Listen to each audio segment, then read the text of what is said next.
বন্ধুরা, আজ আমরা মতিঝিল পার্কে ঘুরতে এসেছি। দেখো কি সুন্দর এই পার্কের দৃশ্য। ভেতরটা খুব সুন্দর, সামনে একটা বড় জলাশয়। এখন শীতকাল, তো নানান ধরনের রং বেরঙের ফুল ফুটেছে, দেখতে খুব সুন্দর লাগছে। তাই আমরা চারিদিকটা ঘুরে ফিরে দেখে নিচ্ছি। দেখো আমার ছেলে বসে গেছে, এটা এখন ফাঁকা আছে, সিটগুলো সব পূরণ হয়নি, পূর্ণ হলে তবেই ছাড়বে। এটা পার্ক, দোলনায় দুলছে, খুব সুন্দর লাগছে জায়গাটা। চারিদিকটা ঘুরে ফিরে নিচ্ছি, দেখলাম।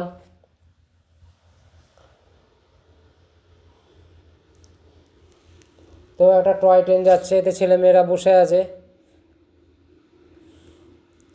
তো দেখো আমরা পার্কের মধ্যে যাচ্ছি, খুব জায়গাটা সুন্দর, নিরিবিলি, শান্ত, একটা মনোরম জায়গা। দেখো অনেক স্ট্যাচু এখানে আছে জীবজন্তুর, হাতি, ঘোড়া, জেব্রা, ক্যাঙ্গারু। খুব সুন্দর জায়গা।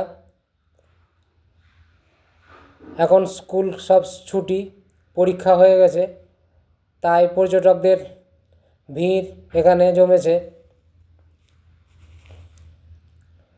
তো দেখো একটা সামনে বড় হাতির স্ট্যাচু, আমরা এখানে কিছু ছবি নিয়ে নিলাম। এবার আমরা যাচ্ছি, সামনে একটা পিকনিক স্পট আছে এই দিকটায়। তো দেখো এই পিকনিক স্পটটা খুব সুন্দর, পরিষ্কার পরিচ্ছন্ন, বড় বড় আম গাছ। জানুয়ারি মাসে এখানে তিলার্ধ জায়গা থাকে না, অনেকে দূর দূরান্ত থেকে পিকনিক করার জন্য এখানে আসে। এই দেখো একদল পিকনিক করছে এরা, খুব সুন্দর লাগছে দেখতে জায়গাটা। দেখো যে একটা দুই দিকে দুটো জলাশয়, খুব সুন্দর এই জায়গাটা, মধ্যে যাওয়ার রাস্তা। আমরা এধার ওধার চারিদিক ঘুরে নিয়েছি জলাশয়ের। এটার বড় চত্বরে, এইটা পেছন দিকের গেট, সামনে একটা রেস্টুরেন্ট, তোমরা চাইলে এখানে আসতে পারো। খুব একটা সুন্দর জায়গা, সামনে একটা পুকুর, ভালোই লাগছে। তো দেখো আমরা এই গাঁদা ফুলের দিকে যাচ্ছি, গাছের তুলনায় ফুল অনেক বেশি ধরে আছে, তাই আমরা এখানে অনেক ছবি তুলে নিয়েছিলাম। আমরা ঘুরে ফিরে চত্বরটা দেখলাম। দেখো নবাব সিরাজদৌল্লার একটা স্ট্যাচু, আমরা এখানে কিছু ছবি তুলে নিয়েছিলাম। তো এবার এটা দেখে আমরা বাইরের দিকে বেরিয়ে যাচ্ছি, সেই মতিঝিল মসজিদের দিকে। এটা 1750 সালে নবাব নওয়াজ মোহাম্মদ খান তৈরি করেন। তার নাম দেন মতিঝিল মসজিদ। এটা কালা মসজিদ নামে পরিচিত। নবাব আলীবর্দী খাঁর জ্যেষ্ঠ কন্যা ঘসরি বেগমের সঙ্গে নওয়াজ খানের বিয়ে হয়। এর নবাব নওয়াজ মোহাম্মদ খানকে এখানেই সমাধিস্থ করা হয়। এরপর আমরা এখান থেকে বেরিয়ে গিয়েছিলাম ওয়াসেফ মঞ্জিলের দিকে। দেখো এই ওয়াসেফ মঞ্জিলের এই রাস্তা দিয়ে যেতে হয়, এর ভেতর দিয়ে প্রবেশ করলাম আমরা। সামনে ডান দিকে দেখো ঘন্টা ঘর, একটা বড় রকমের বড় মাপের একটা ঘন্টা এখানে ঝোলানো আছে, এটা পার্কিংয়ের জায়গা। এই বাঁ দিকে ভাগীরথী নদী বয়ে যাচ্ছে। সামনে ডান দিকে ওই সাদা বিল্ডিংটায় ওয়াসেফ মঞ্জিল। তো আমরা সামনে দাঁড়িয়ে এটা দেখছিলাম, খুব সুন্দর লাগছিল। এরপর বিকেলের পরন্ত বেলায় ভাগীরথীর পাশে দাঁড়িয়ে দেখছিলাম, সুন্দর পরিষ্কার জল, খুব ভালো লাগছিল। এরপর হাজারদুয়ারির দিকে গেলাম। এই হাজারদুয়ারির নামকরণ হয়েছে 1000টা দরজা, 900টা দরজা আসল, 100টা নকল, সামনে ইমামবাড়া। এরপর এই দিকটা দেখে আমরা হাজারদুয়ারির মেন গেটের দিকে গিয়েছিলাম। পার্কিংয়ে বাইক রেখে আমরা হাজারদুয়ারির মেন গেটের দিকে গেলাম। তোমরা চাইলে এখানে পার্কিং করতে পারো, এখানে পার্কিংয়ে 20 টাকার বিনিময়ে। দেখো ইমামবাড়া পরন্ত বেলায় হাজারদুয়ারি কি সুন্দর লাগছে। এটা টিকিট কাউন্টার, অফলাইন অনলাইনে টিকিটের ব্যবস্থা এখানে আছে, পার হেড 25 টাকা। এরপর আমরা হাজারদুয়ারি ছেড়ে কাটরা মসজিদের দিকে গেলাম। দেখো কাটরা মসজিদটা কি সুন্দর, এই পার্কিংয়ের একটা ভালো জায়গা আছে। দেখো আমরা গাইড নিয়ে নিয়েছি, গাইড আমাদের কিছু বলছে, সেগুলো সব শুনে নিচ্ছি। এরপরে সামনের কাটরা মসজিদের সামনেটা দেখে নিচ্ছি, খুব সুন্দর লাগছে জায়গাটা।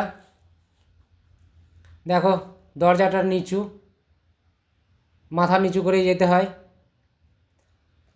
এর কারণ আছে, মন্দির মসজিদের ঢুকতে গেলে মাথা নিচু করেই যেতে হয়। গাইড আমাদের কিছু বোঝাচ্ছেন, বলছেন যে এখানে ভূমিকম্প হয়েছিল, সেই সময় এখানে 5টা গম্বুজ ছিল, 3টে ভেঙে গিয়েছে, বসে গিয়েছে, তাই উপরের দিকে জল পড়ে, সেই জলটা যাতে ড্যামেজ না ধরায় এই মসজিদের, তাই এখানে ভেন্টিলেশনের ব্যবস্থা করা হয়েছে। আগে নাকি এখানে বেলজিয়ামের কাঁচ থাকতো, সেগুলো খুব সুন্দর লাগতো দেখতে। এবার একটা উঁচু চত্বর, এখানেই নামাজ পড়া হতো, তো সেই সময় যাতে রোদ জল গায়ে না লাগে তার জন্য ত্রিপল টাঙানোর ব্যবস্থা ছিল। এখানে দেওয়ালে হুক দেওয়া আছে। চারিদিকে দেখো ছাত্রাবাস ছিল, এদিকে সব ছাত্রাবাস ছিল। এখানে বাইরে এখানে অনেক ছাত্ররা এসে শিক্ষা দীক্ষা করতো। এটা একটা মাদ্রাসা ছিল, এর সামনে এটা মসজিদ। তো জায়গাটা খুব সুন্দর। এখানে আলীবর্দী খাঁ সমাধিস্থ আছেন। মেন গেট, তার সমাধির উপর দিয়ে মানুষজন যাওয়া আসা করে।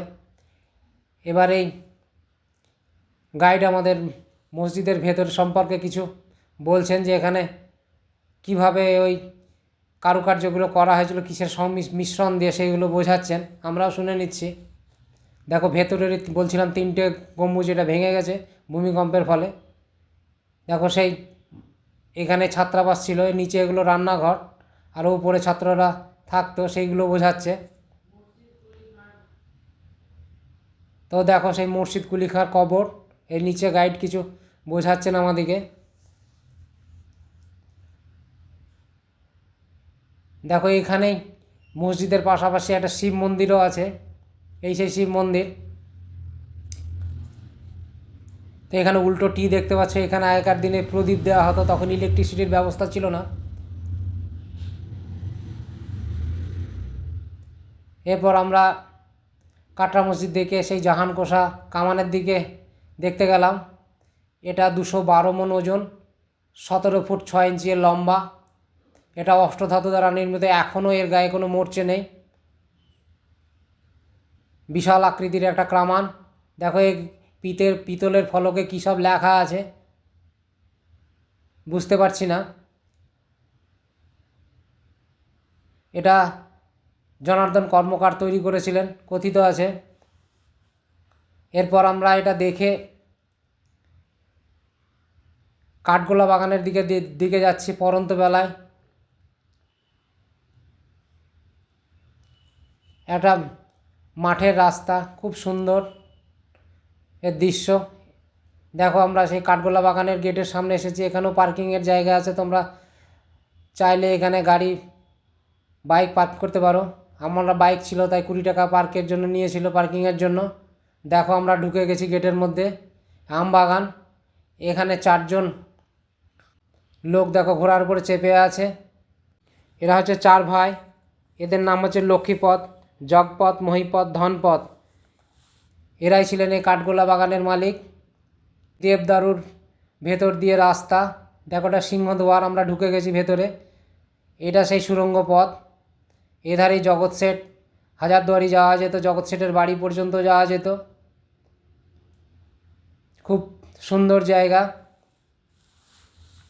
এই কাঠগোলা বাগানটি 1870 সালে 250 বিঘা জমির ওপরে এটি নির্মাণ করেন লক্ষ্মীপদ সিং দোগর। খুব সুন্দর জায়গা। এরপর আমরা এটা থেকে ছেড়ে জগৎ শেঠের বাড়ির দিকে গিয়েছিলাম। শেঠ ছিলেন নবাব সিরাজদৌল্লার অর্থমন্ত্রী।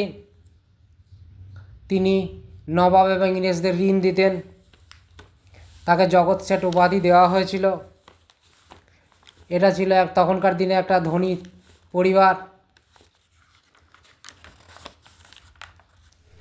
এখানে ভেতরে ক্যামেরা অ্যালাউ না, তাই ভেতরটা দেখাতে পারিনি। দেখো আমরা চলে এসেছি নসিপুরের রাজবাড়িতে। আমরা বাইরে থেকে কিছু ছবি নিয়েছিলাম। এখানকার রাজা ছিলেন দেবী সিং। তিনি ছিলেন অত্যাচারী রাজা। তিনি তার প্রজাদের খাজনা না দিতে পারলে দড়ি বেঁধে, হাতে পায়ে দড়ি বেঁধে শাস্তি দিতেন। এমনকি খাজনা না দেওয়ার অপরাধে মৃত্যুদণ্ড পর্যন্ত দিতেন।